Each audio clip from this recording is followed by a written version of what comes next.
হরি বল, বলো হরি, হরি বল। আরে তাড়াতাড়ি পা চালা, সন্ধে হবার আগেই সব কাজ সেরে এখান থেকে কেটে পড়তে হবে, না হলে জানিস তো কি হবে, কোনো পাখি আর বেঁচে বাড়ি ফিরতে পারবে না। চল চল তাড়াতাড়ি পা চালা। তারপর সব পাখিরা পা চালিয়ে শ্মশানের দিকে এগিয়ে যায় এবং সেখানে গিয়ে চিতায় আগুন দেওয়া হয়। তখন প্রায় সন্ধে নেমে এসেছে। চিতার আগুন তখন দাউ দাউ করে জ্বলছে। চারিদিকে ঘুটঘুটে অন্ধকার যেন শ্মশানটাকে গ্রাস করে রেখেছে। মাঝে মাঝে দূর থেকে একদল শিয়াল হুক্কা হুয়া বলে চিৎকার করে জানান দিচ্ছে যে বাঁচতে চাইলে বইতে থাকে, গাছের ডাল হুড়মুড়িয়ে ভেঙে পড়তে থাকে। ওই ওই তাণ্ডব শুরু হয়ে গেছে, তাড়াতাড়ি পালা রে, না হলে কেউ আর প্রাণ হাতে নিয়ে বাড়ি ফিরতে পারবি না। ঠিক তখনই ঘটে আরো ভয়ঙ্কর কাণ্ড। জ্বলন্ত চিতার উপর সেই মৃত পাখিটা ডানা ঝাপটাতে শুরু করে এবং তাদের দিকে ঘুরে বিচ্ছিরি ভাবে খিলখিলিয়ে হাসতে থাকে।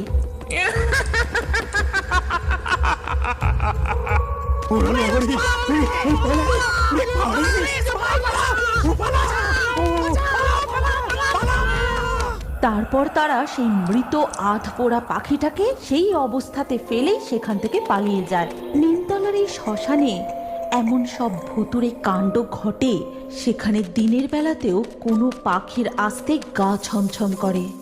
একা তো সেখানে কেউ আসার সাহসই করে না, আর ভুল করেও যদি সন্ধ্যের পর সেখানে কেউ আসে, সে আর নিজের প্রাণ হাতে নিয়ে বাড়ি ফিরতে পারে না এবং অত্যন্ত মর্মান্তিকভাবে তার মৃত্যু ঘটে।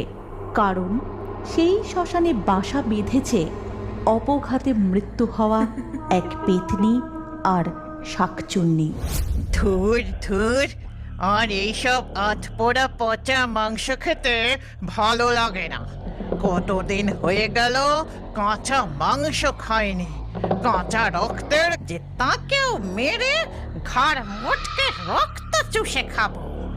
কাল কৌশিকী অমাবস্যা, কালকে আমাদের শক্তি আরো দ্বিগুণ হয়ে যাবে। কালকে একটা না একটা শিকার ধরতেই হবে। পরের দিন সকালে বাজারে ববি শকুনের মুরগির মাংসের দোকানে পাশের জঙ্গলের ম্যাক্স ঈগল আসে এবং বলে, এই যে ববি শকুন, তা মুরগির মাংস কত করে কিলো নিচ্ছ? আগে কাটা নিলে 220 টাকা কিলো। আপনি যদি গোটা নেন তাহলে দামটা একটু কম হবে। তা কত কিলো দেবো ঈগল বাবু? আরে না না, এখন নেব না। আজ রাতে আমার বাড়িতে একটা ছোট অনুষ্ঠান আছে।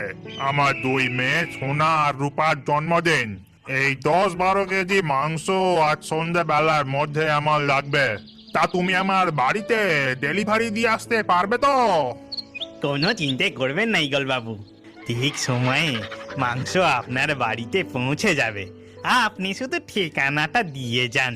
কিন্তু নিমতলার শ্মশান পেরিয়ে আমার বাড়ি, তা তুমি পারবে তো? ববি শকুন কি যেন একটা মনে মনে ভাবে আর তারপর বলে, আমার অত ভূতে ভয় নেই বাবু, আপনার কোনো চিন্তা নেই।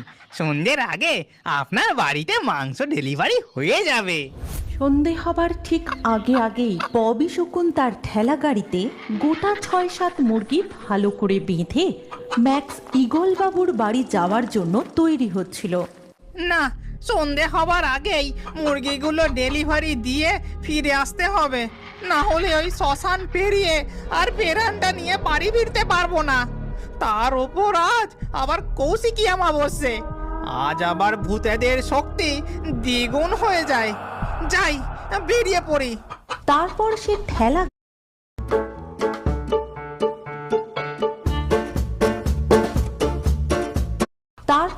ঠেলা গাড়ি নিয়ে রাম নাম জপতে জপতে রওনা দিয়ে দেয়। ভূত আমার পুত, পেতনি আমার ঝি, রাম লক্ষণ বুকে আছে, ভয়টি আমার কি? না না, ওই নিমতলার শাকচুন্নি আমার কোনো ক্ষতি করতে পারবে না। এই হাতে আমার মা দুলি আছে, কিচ্ছু ক্ষতি করতে পারবে না। না না, যাই যাই। হাউ মাউ খাও, শকুনের গন্ধ